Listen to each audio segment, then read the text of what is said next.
When Ethan Cole, a Marine veteran, stepped off the bus into the snowy mountains of Montana, he carried only one bag and one loyal German shepherd named Rex. The sky was gray, the wind was freezing, and the old dirt road led him to the place he once called home. But when he reached his family cabin, he stopped cold. The windows were shattered, the door hung crooked, the house looked abandoned, stripped of everything his parents once owned. As Ethan pushed the door open, dust rose in the cold air. Rex moved ahead, nose low, ears sharp, until he scratched at a wooden wall in the old kitchen. Behind that wall, Ethan found a hidden room filled with his father's documents. Maps, photos, and evidence of a powerful company stealing land from families like his. Someone wanted this truth buried. Someone wanted Ethan gone. But with Rex by his side, Ethan chose to fight back. If you want to see what they discover next, please like, share, and subscribe. Thank you for watching, and may God bless you. The early winter storm sweeping across northern Montana coated the mountains in a harsh, unforgiving gray. Wind raked through the towering pines until they groaned under the pressure, and thin sheets of snow drifted across the narrow highway leading into the small, aging town of Pine Ridge. The storm dimmed the sky so deeply that even midday looked like dusk. Most drivers avoided the mountain roads during this season, but one battered truck pushed forward stubbornly through the icy gusts. Inside it sat a man who had seen storms far worse than this. Storms of sand, fire, and mortars. Ethan Cole, 36, a former U.S. Marine, guided the wheel with the quiet steadiness of someone trained to survive chaos. He had the lean, powerful build of a man who spent years carrying gear heavier than most people could lift. His hair was dark brown, cropped short in the style he had kept since boot camp. A faint scar traced the edge of his jawline, an old souvenir from a mission he never liked to talk about. 2 days' worth of stubble added a rugged edge to his face, and his steel blue eyes reflected exhaustion, discipline, and the heavy fatigue of a soldier who had finally run out of wars to fight. Beside him sat Rex, his 6-year-old German shepherd and retired military working dog. Rex was a muscular, sable-coated male with intelligent amber eyes and alert ears that twitched at every rumble of the storm. His fur was thick, his posture calm but ready. Rex had saved Ethan's life more than once. Once by dragging him out from the rubble of a collapsed wall after an explosion, and countless other times simply by sensing danger before humans ever could. Now, Rex rested his chin on Ethan's leg, sensing the tension in his partner's muscles as the truck approached the edge of town. Pine Ridge appeared through the sheets of snow, unchanged in layout but worn down by time. Old wooden storefronts leaned slightly after decades of battling mountain winters. The gas station still had its flickering neon open sign, stubbornly glowing through the wind. A diner, a hardware shop, a post office the size of a shed. These were the bones of a place Ethan once called home. But as Ethan turned onto the gravel road leading to his family's property, something inside him tightened. The road had new tire tracks, deep, heavy ones from machinery that didn't belong here. Sections of the forest were marked with orange tape, and several trees had been cut down recently. This wasn't the peaceful, untouched ridge he remembered. When his truck finally rolled to a stop at the clearing, Ethan felt the air leave his lungs. The house was there, but hollow, ruined, and abandoned. The once charming wooden cabin his father built had collapsed inward on one side. Windows were shattered, leaving black, empty eyes staring into the storm.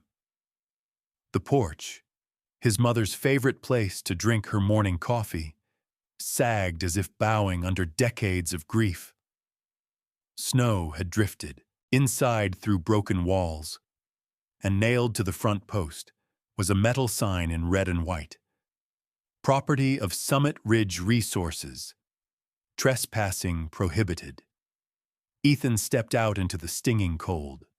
Rex jumped down behind him, nose low, tail still, ears forward. The dog sensed something wrong, something deeper than the broken house. Ethan approached the porch slowly, running his gloved hand over the splintered railing. Memories flickered through his mind. His father sanding this very wood until it shone. His mother tying ribbons to the posts every Christmas.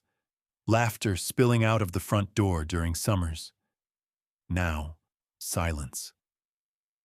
A voice called out from behind him, carried by the wind. "Ethan! Ethan Cole! Is that really you?" He turned sharply. Years of combat made him move fast, ready, until he saw the person trudging toward him through the snow. Sarah Thompson, their old neighbor, approached with careful steps. She was 58, tall with a sturdy frame shaped by decades of farm work. Her hair, once golden, had turned a mix of pale blonde and silver, tucked messily under a knitted gray beanie. Her skin was weather-beaten, with faint freckles and wrinkles carved by years of worry and mountain winters. Sarah had always been the kind of woman who helped anyone without expecting anything in return. Strong, empathetic, and blunt when she needed to be. Her brown eyes, normally warm, now brimmed with sorrow as she looked at Ethan. She stopped a few feet away, catching her breath. "Lord, Ethan. I was hoping you'd come home later. This storm might have given me time to figure out how to tell you everything." Ethan's throat tightened. "Sarah, where are my parents? What happened here?" Sarah exhaled slowly and set down the grocery bag she carried. She folded her arms across her chest, bracing herself against both the cold and the truth she had held in for too long. "Ethan, honey," she said gently, her voice trembling. "Summit Ridge came 2 years back. Big mining corporation. Smooth-talking men in clean suits. They claimed they were offering support for land restoration. Your father, Thomas, he thought it was legitimate. He trusted people too easily." Ethan's jaw clenched. Sarah continued, her eyes lowering. "He signed papers he didn't fully understand. They were contracts, Ethan. Transfer of ownership contracts. They took everything. When he realized it, the stress ate him alive. He got sick, real sick. His heart couldn't take the anger. The wind howled past them, but Ethan barely heard it. And Mom?" he whispered. Sarah wiped her eyes with a glove. "Martha sold furniture, tools, even her wedding china.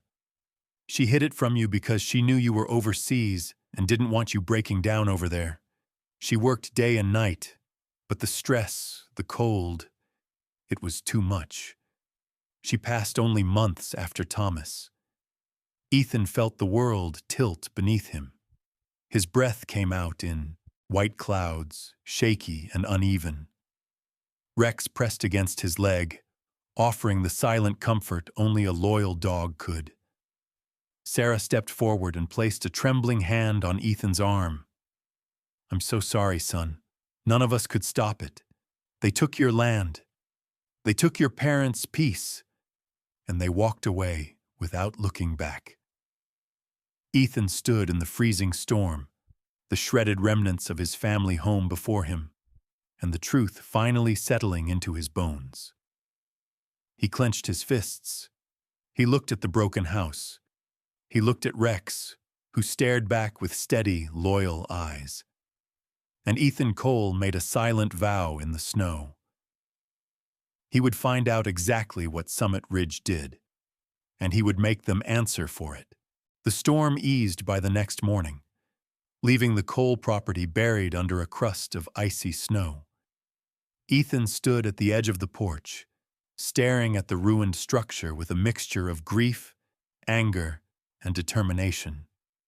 His breath came out in pale clouds, and Rex remained close, his thick sable fur dusted with frost as he sniffed the frozen air.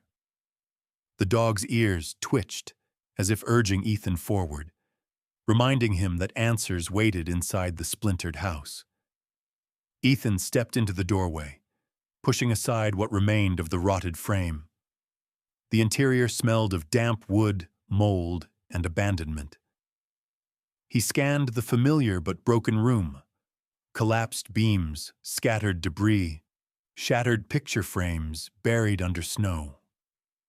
His mother's floral wallpaper peeled from the walls in long, sad strips. The sight carved into Ethan's chest, but he forced himself to move deeper. Rex walked ahead, each step careful but confident. His paws pressed into the thin layer of snow inside the living room. He sniffed along the walls as if recalling the scent of the home when it was warm and alive. Then he moved toward the kitchen, pausing at the threshold, his ears pricking forward. Ethan followed, boots crunching over broken tiles. The kitchen was worse. Half the ceiling had caved in. The wooden cabinets sagged like tired shoulders. But before Ethan could fully take it in, Rex's posture shifted. Tail stiff, nose low, body tense. The dog stepped toward the far wall, the one behind the old pantry. He sniffed sharply, then scratched lightly at the surface, letting out a short, decisive bark. Ethan felt his pulse quicken. "What is it, boy?" He approached the wall, running his hand across the damp wood. There, beneath a loose wooden panel, was a small metal seam. Something man-made, something hidden. He remembered the letter his mother had mailed him years ago, shortly before her health declined. A short, vague note mentioning a key for when you come home, though she never explained further. Ethan reached into the inner pocket of his jacket and pulled out the small brass key she'd tucked inside the envelope. It had a simple engraving, "For the pantry." His breath steadied as he inserted the key into a nearly invisible slit between the wallboards. A soft, metallic click sounded. The panel shifted inward. Ethan pushed, revealing a narrow wooden door behind it, miraculously untouched by the collapse. Rex gave a soft whine, nudging Ethan's hand as if to say, "Go on." Ethan opened the door. A rush of stale, cold air drifted out. The hidden room was small but sturdily built, with thick beams and a reinforced ceiling that had resisted time and weather. Dust-covered shelves lined the walls, holding stacked binders, envelopes, and metal boxes. A single lantern sat on a desk, its battery long dead. But on the center of the desk was a wooden box, polished, hand-carved, unmistakably his father's work. Thomas Cole had always been a meticulous craftsman, a man with strong hands and a gentle spirit, someone who believed that anything worth protecting should be stored in wood he shaped himself. Ethan approached with reverence. Rex stayed beside him, tail low, sensing the emotional weight in the room. Ethan opened the box. Inside lay a collection of documents sealed in plastic sleeves to preserve them from moisture. Maps showing property lines and underground structures. Receipts and financial statements, some official, others stamped by Summit Ridge but marked with strange notations. Photographs of the land with red circles drawn around spots Ethan recognized as old hunting trails. And tucked beneath everything else was a single envelope with his name written in Thomas's steady handwriting. Ethan's vision blurred slightly as he lifted it. He opened the envelope. "Son, if you are reading this, I wasn't strong enough. They deceived me and I let our family down. I tried to fight back, but they were bigger, richer, colder. I gathered what evidence I could, hoping one day the truth would matter. Forgive me for losing what our family built. Forgive me for leaving this burden for you. Ethan's hands tightened around the paper. For a moment, he closed his eyes against the stinging in them. Then a sudden groan overhead made Rex bark sharply. Ethan moved instinctively, just in time, because a rotting ceiling beam cracked and fell toward him. Rex lunged, grabbing Ethan's sleeve with his teeth and yanking him backward with surprising strength. The beam crashed to the floor where Ethan had been standing only seconds before. Ethan exhaled, shaken. "Good boy, Rex. You just saved me again." He knelt, running his hand through the shepherd's thick fur. Rex licked his wrist once, then sat solidly beside him like a silent guardian. Ethan looked back at the documents spread across the table. The truth wasn't vague anymore. It wasn't rumor. It wasn't hearsay.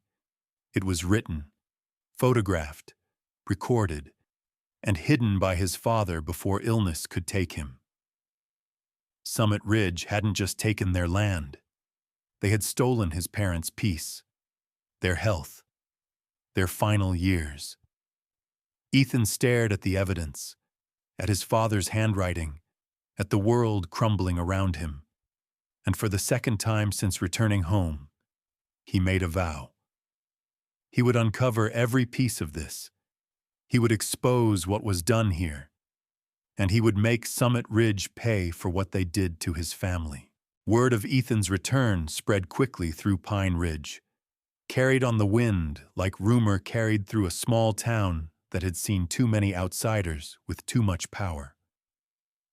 By the following afternoon, the storm clouds had thinned, revealing a pale winter sun that did little to warm the land. Ethan stepped outside the ruined house to let Rex stretch his legs. The German shepherd moved with alert precision, nose testing the frozen air, tail steady, a soldier in his own right, always assessing for danger. Ethan had spent the morning sorting through the documents from the hidden room, organizing them into piles atop an upturned crate he dragged into the living room. Fraudulent transfers, unauthorized mining activity, summaries of land seizures. It was a solid foundation of evidence, dangerously solid, and that was exactly why Summit Ridge would come for it. He didn't have to wait long. A black SUV rolled up the gravel path, its polished exterior jarringly out of place among the worn cabins and snow-packed trees. The engine cut off, and a man stepped out, a man who clearly didn't belong in the mountains. Victor Hollis. Victor was in his early 50s with sharp, hawk-like features and a clean-shaven jaw that revealed his angular cheekbones. His dark hair was slicked back neatly, showing streaks of iron gray at the temples. His expensive wool coat contrasted harshly with the cold, rugged environment. Even his gloves, black leather, perfectly fitted, suggested someone who disliked getting his hands dirty, physically or morally. His eyes were cold, calculating, the eyes of a man accustomed to controlling rooms, companies, and people. Rumors around town said Victor had risen through the corporate ranks, not by skill alone, but by the ruthless removal of anyone who questioned him. He was known for making problems disappear. "Mr. Cole," Victor called as he walked toward the porch, his tone smooth as polished stone. "Welcome back to Pine Ridge. I had hoped to greet you under better circumstances." Ethan remained still, back straight, arms loose at his sides. Rex moved to stand beside him, ears up, eyes locked on the stranger. Victor's gaze flicked to the dog. Impressive animal, military trained, I assume. Dangerous in the wrong environment. Ethan didn't respond. Victor smiled thinly. "I'll get straight to the point. I understand you've rediscovered certain items on this property. Documents, maps, things that were never meant to be found. He clasped his hands behind his back, posture reminiscent of a man delivering a lecture. Summit Ridge values stability above all else. We dislike unresolved disputes. Ethan raised an eyebrow. Is that what you call stealing my family's land? Victor's smile widened without reaching his eyes. Your father signed the transfer willingly. The paperwork is legally binding. He paused, adjusting the cuff of his coat. Still, the company is willing to offer you a substantial settlement in the interest of avoiding unnecessary complications. He pulled a sealed envelope from his coat and held it up. A generous sum, enough to start fresh somewhere far from these old mountains. Enough for you and your dog to live comfortably without involving yourself in matters that no longer concern you. Ethan didn't move toward the envelope. What's in that room concerns me, and what happened to my parents concerns me. Victor's jaw twitched before he regained his smooth demeanor. Mr. Cole, the house you're standing in is condemned, unstable, frankly, dangerous, and some areas of the land are potentially hazardous. Old contaminants from previous mining operations. If someone were to get hurt here. He let the sentence hang in the air, his silence more threatening than any words. Rex caught the shift in Victor's tone. The shepherd stepped forward, muscles tense, releasing a low, rumbling growl. The sound was primal, protective. Victor froze, hands lifting slightly. Easy there. I wouldn't want your animal to cause an incident. His eyes darkened, especially near restricted land. A dog attack, trespassing on unsafe property. These things can create legal problems nobody wants.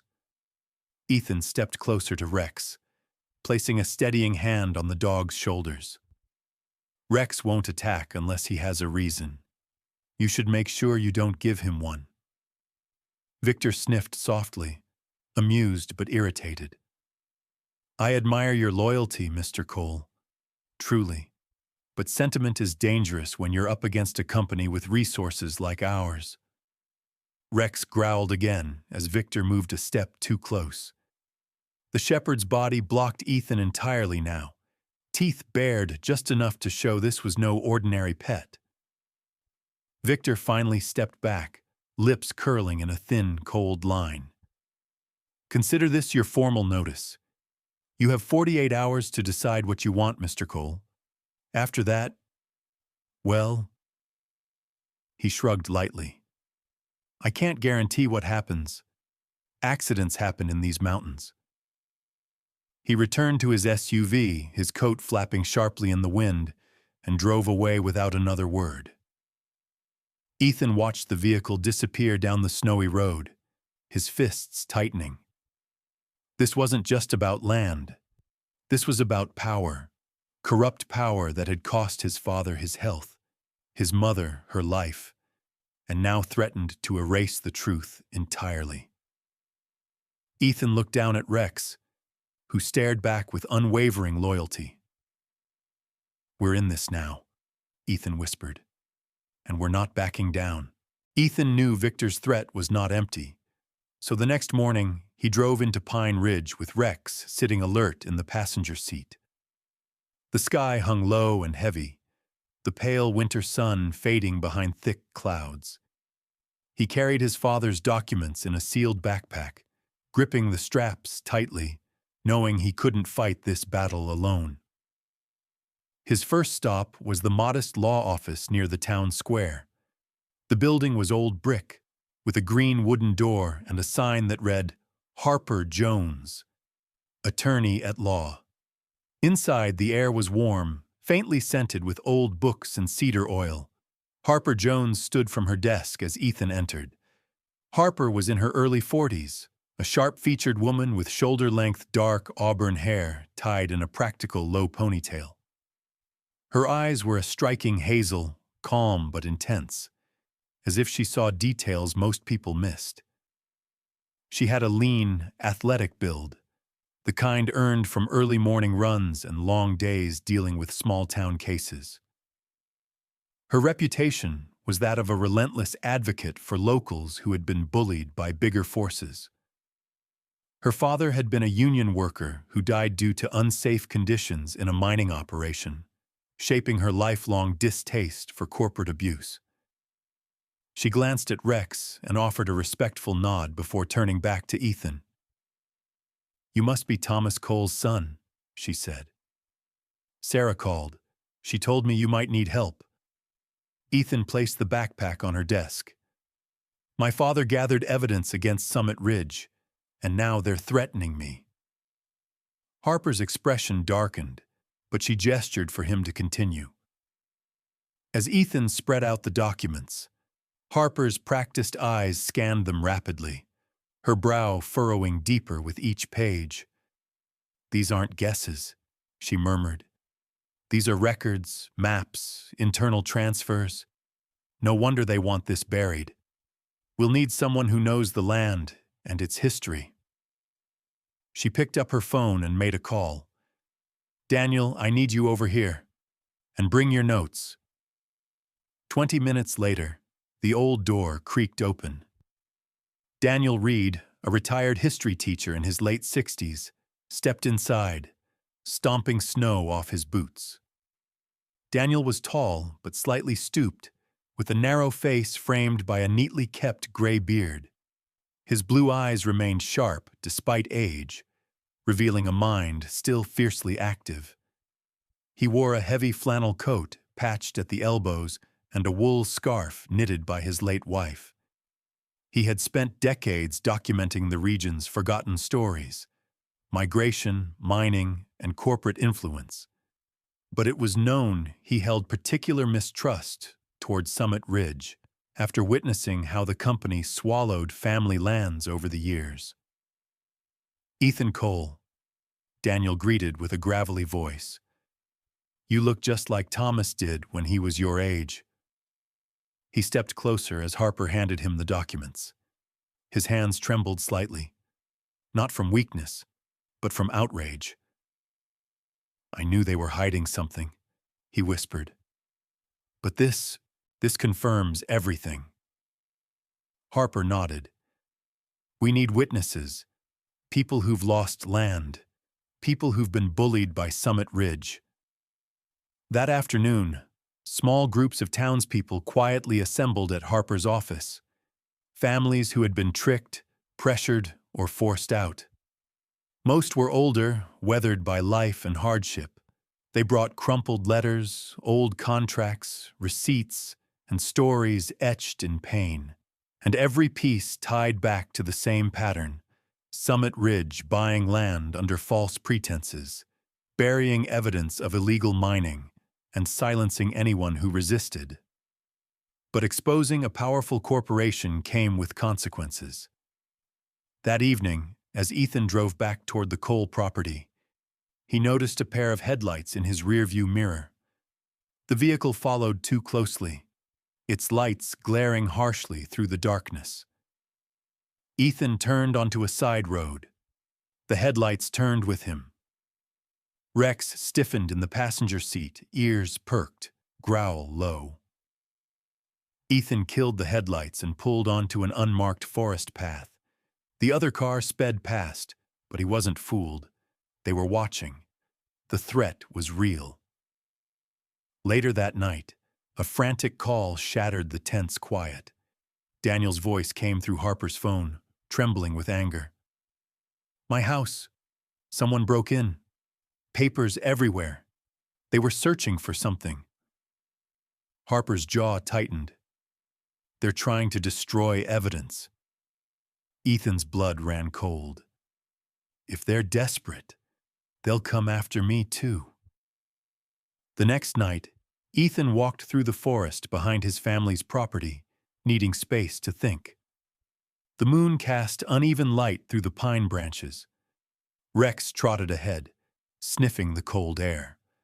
Suddenly, a twig snapped behind them, too heavy to be an animal. Rex growled, deep and urgent. Ethan spun around just as a shadow lunged from the darkness. A blunt object swung toward his head, but before it landed, Rex launched forward with explosive force. The dog slammed into Ethan's shoulder, knocking him sideways and out of the weapon's path. The attacker stumbled, swore, then fled back into the trees. Rex barked furiously, muscles taut, ready to chase, but Ethan snapped a command. "Stay." The shepherd froze, though his whole body trembled with protective instinct. Ethan's heart pounded. That attack wasn't random, it was a warning. Back inside what remained of the house, Ethan spread the documents on the floor. He breathed deeply, steadying himself. "You want to scare me?" He murmured to the empty air, to the unseen eyes watching him from the shadows. "You're too late." He spent the next hours scanning, duplicating, and uploading every document. He sent copies to reporters, government agencies, legal allies, and secure digital vaults. By the time dawn arrived, Ethan looked at Rex and spoke the truth neither could deny. There's no turning back now. The truth goes out no matter what they try. The town hall of Pine Ridge had never seen a crowd this large. On the morning of the hearing, people gathered in coats and scarves, their breath rising like mist into the cold mountain air. Some brought old documents, some carried nothing but memories, and others came simply because they had been waiting years for someone to challenge Summit Ridge. Ethan arrived with Harper and Daniel, Rex walking calmly at his side, the shepherd's steady gait a grounding presence amid the tension that hung between the wooden benches and echoing walls. Inside the hearing chamber, Judge Eleanor Blackwood presided over the proceedings. She was a woman in her early 60s, of medium height with silver hair tightly braided into a bun. Her sharp blue eyes conveyed intelligence and a firm sense of justice. Known for her uncompromising fairness, Judge Blackwood carried the quiet authority of someone who had spent decades navigating small-town conflicts while refusing to be intimidated by corporate lawyers.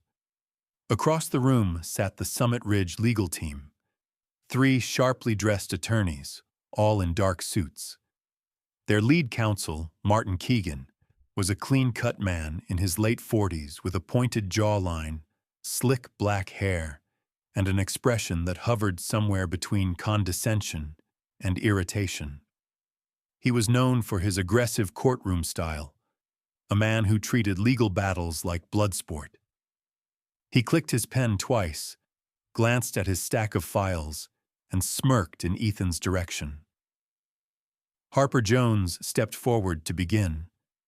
She carried herself with professional calm, straight shoulders, level voice.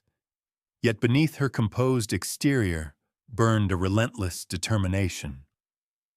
She presented the documents Ethan found: maps, falsified transfers, illegal mining photographs, and Thomas Cole's preserved records. She detailed the timeline of deception Summit Ridge used to seize land, connecting each piece of evidence to the testimony gathered from residents. Then came the witnesses. First was Lydia Green, a farmer in her 70s, petite with frizzy silver hair and hands roughened by decades of labor. She spoke about the day Summit Ridge representatives pressured her late husband into signing a temporary survey agreement. Her story matched Ethan's father's experience almost word for word. Next came Marcus Hill, a former mining worker in his late 50s with a stocky build, a graying beard, and a limp from an old job injury. He testified that Summit Ridge ran unauthorized shafts and routinely threatened employees who questioned the company's safety practices. His low voice carried a tremble of fear mixed with long-suppressed anger.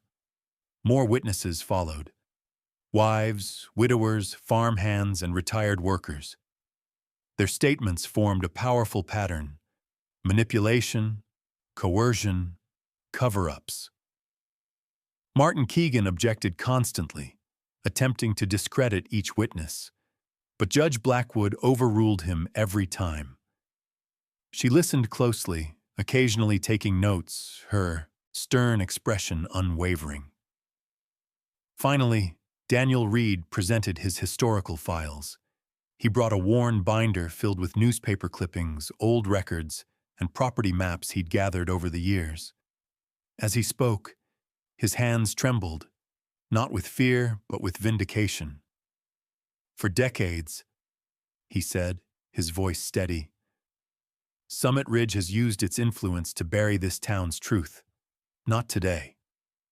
When it was Ethan's turn, he rose from the bench and stepped forward.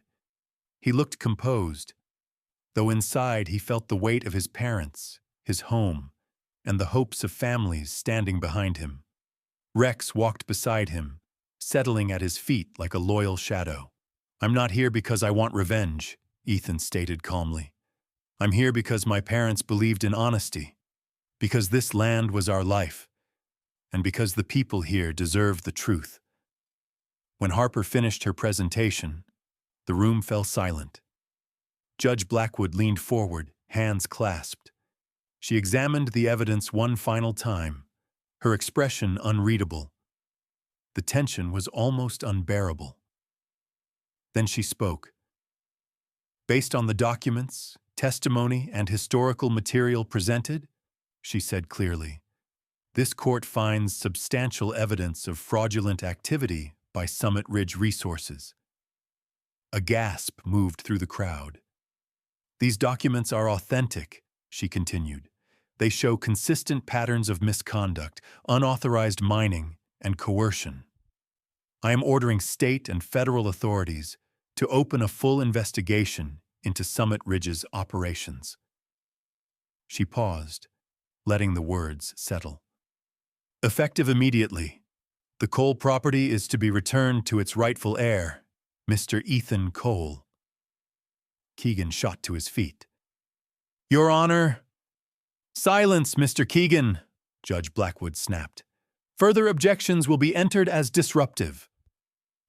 Murmurs of relief rippled through the room. Some residents wiped tears. Others reached out to squeeze Ethan's shoulder. Daniel let out a breath he had been holding for years. Judge Blackwood's voice remained firm. "Given the severity of the evidence, this court also recommends the removal and investigation of Summit Ridge Regional Director Victor Hollis for potential involvement in concealment of corporate wrongdoing." The gavel struck. The hearing was over. Later that month, work crews arrived to rebuild Ethan's home, with funds Summit Ridge was legally obligated to provide. New beams replaced broken ones. Windows were installed where the old ones had shattered, and the porch was restored to its former warmth. When the final nail was hammered and the tools were packed away, Ethan stood on the newly polished porch as the golden light of sunset filtered through the tall pines. The air smelled of fresh wood and cold winter air. Rex lay beside him, ears perked, listening to the whisper of wind through the trees. Ethan rested a hand on the shepherd's warm back and whispered, "We're home, Rex. Finally, peace." Rex wagged his tail and licked Ethan's hand, and for the first time since returning to Pine Ridge, Ethan felt whole. Sometimes, in the quiet moments of life, when the world feels cold, unfair, and unbearably heavy, God sends us a reminder that we are never walking alone. For Ethan and Rex, that reminder came in the form of truth finally revealed, justice finally delivered, and a home once lost now restored. It wasn't just courage, or stubbornness, or the strength of a soldier that carried them through. It was also the silent, gentle hand of God, guiding them through each dark night, placing the right people in their path, giving them just enough light to take the next step. Many of us face battles like Ethan every day, maybe not against a powerful corporation, but against loneliness, illness, financial struggle, or memories that weigh heavy on the heart. And yet, even in those moments, God's grace works quietly behind the scenes, through a friend who shows up, a stranger who helps, a loyal companion like Rex, or a door that finally opens when hope feels lost. If this story touched your heart, let it remind you of this. Miracles do not always come with thunder and lightning. Sometimes they come as strength to keep going. Sometimes they come as the truth finally shining through. And sometimes they come as a loyal dog lying beside you, reminding you that love never abandons. May God bless every one of you who has watched, listened, and walked this journey with Ethan and Rex. May He bring peace to your home, healing to your heart, and light to your darkest days.